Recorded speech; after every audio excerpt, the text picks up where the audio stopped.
Welcome to everyone. आज हम magnetically coupled circuit पर आगे स्टार्ट करते हैं। देखिए प्रीवियस वीडियो में हमने डॉट कन्वेंशन पे बात की थी। अब उसी में एक टर्म आता है कपलिंग कोफिशिएंट। अब ये कपलिंग कोफिशिएंट का सबसे पहले फॉर्मूला क्या होता है वो देख लेते हैं। K equal to capital M upon under root L1 into L2।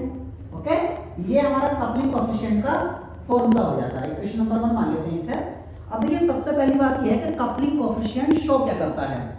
Coupling coefficient coil के बीच में मैग्नेटिकली कपलिंग को शो करता है। मींस कोई दो कॉइल मैग्नेटिकली कितनी टाइट कपल्ड हैं और कितनी लूज कपल्ड हैं, दैट इज कपलिंग कोफिशिएंट के द्वारा शो किया जाता है।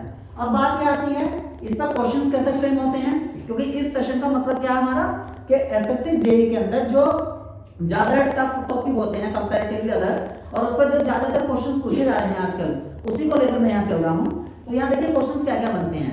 सबसे पहले तो यही आ सकता है आपका कि कपलिंग कोफिशिएंट क्या शो करता है। ऐसे क्वेश्चंस आ रखे हैं प्रीवियस ईयर में, तो वो क्वेश्चन सारे ना लेकर मैं उनके कॉन्सेप्ट आपको बता रहा हूँ।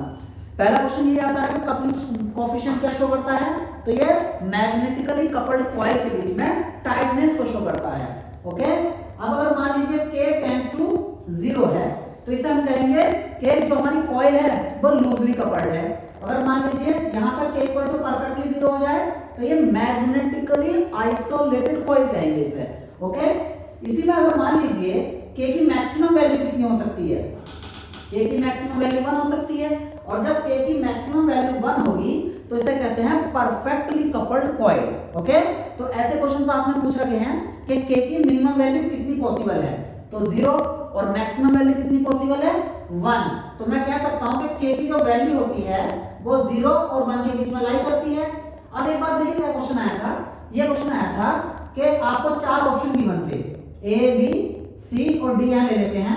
ये क्वेश्चन था कि कपलिंग कोफिशिएंट की कौन सी वैल्यू पॉसिबल नहीं है।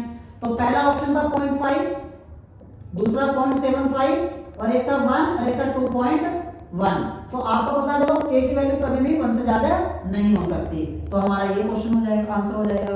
ओके, तो देखिए पहला क्वेश्चन यही बनता आपका कि K की रेंज क्या है। अब देखिए K की रेंज के हिसाब से ही वो M L1 L2 में रिलेशन पूछ लेता है। किस तरीके से, जैसा आपको पता है K की मैक्सिमम वैल्यू 1 हो सकती है।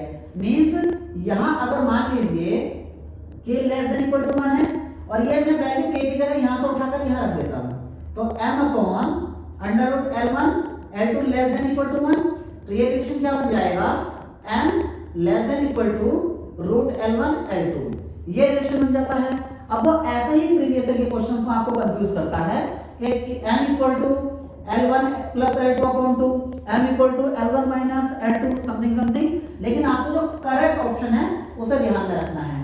तो यहाँ से कितने क्वेश्चन आपके फ्रेम हो गए। सबसे पहले तो वो इसका आपसे रेंज पूछता है कि कौन से क्वेश्चंस में इसकी रेंज का क्या मतलब है। जैसे K इक्वल टू 0 दिया आपको तो इस बात का क्या मतलब है, K इक्वल टू 1 दिया तो इस बात का क्या मतलब है, जैसा कि मैं अभी आपको बताया है। ओके, उसके बाद में आपको इसकी यूनिट देखिए। अब इसकी यूनिट क्या होती है, ये सबसे इंटरेस्टिंग क्वेश्चन है आपके लिए।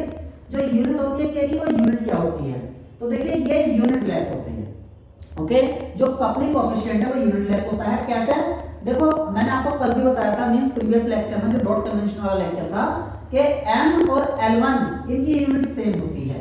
जैसे M की अगर हेनरी है तो यहाँ L1 की भी हेनरी, L2 की भी henry, henry into henry, henry square, square root की वजह से हेनरी, और इसकी हेनरी तो हेनरी से हेनरी कैंसिल हो जाता है, तो आपकी K की यूनिट क्या आती है, यूनिट लेस। ओके, उसके बाद में देखिए क्या है, यहाँ से आपको क्या आपको बताना है। अगर मान लीजिए आपको ये बोल दिया जाए कि क्लोजली कपल्ड परफेक्ट कॉइल के लिए K कितना होगा, तो वो 1 होगा, जैसे कि मैंने अभी आपको बताया। तो यहाँ से आपको देखिए ये काफी क्वेश्चंस आपके बन जाएंगे। अब देखिए पिछले क्वेश्चन में जैसे कि हमने L इक्विवेलेंट निकाला था, L1 plus L2 plus minus 2M। अब ये प्लस कब होता था, जब दोनों कॉइल में मान लीजिए एक कॉइल मेरे पास ये है और यही सीरीज में करके दूसरी कॉइल है, ये L1 और ये L2, और दूसरा मैं क्वेश्चन बना रहा हूँ आपके पास सेम, ये L1 है ये L2 है। अब मैं ये बताना चाह रहा हूँ, जैसे कि कुछ बच्चों को डाउट आ रहा है कि सर कहाँ में प्लस कहाँ माइनस लेना है, कंफ्यूजन हो रही है, दूर नहीं हो रही है। चलिए उसे क्लियर करते हैं।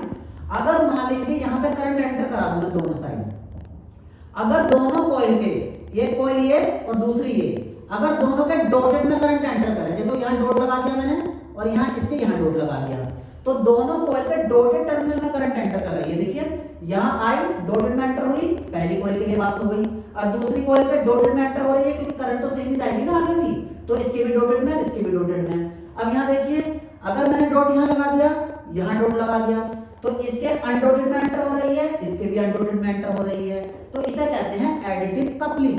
और एडिटिव कपलिंग के लिए यहाँ जो 2m का फैक्टर आता है ये प्लस का होता है। ओके, और दूसरा देखिए L equivalent equal to L1 plus L2 minus 2m, ये कब आता है? मान लीजिए इस कॉइल में मैं डॉट यहाँ से हटा देता हूँ और यहाँ लगा देता हूँ इस तरीके से, और अगर मान लीजिए यहाँ से डॉट हटा के मैं यहाँ लगा देता हूँ, तो दोनों ही बातों का क्या निष्कर्ष है? यह देखिए अगर एक के डॉटेड और दूसरे के अनडॉटेड, या मैं कहूँ एक के डॉटेड और दूसरे के अनडॉटेड दोनों एक ही क्वेश्चन है ये, तो यहाँ से जो आपका बनता है वो आपका सब्ट्रैक्टिव कपलिंग का बनता है, तो यहाँ से आपका ये माइनस वाला फैक्टर आता है। तो मैग्नेटिकली कपल्ड सर्किट का जो एसएससी जेई से रिलेटेड आपके कॉन्सेप्ट हैं और जो क्वेश्चंस बन सकते हैं वो यही कॉन्सेप्ट थे, ये additive coupling and subtractive coupling कैसे पहचानते हैं।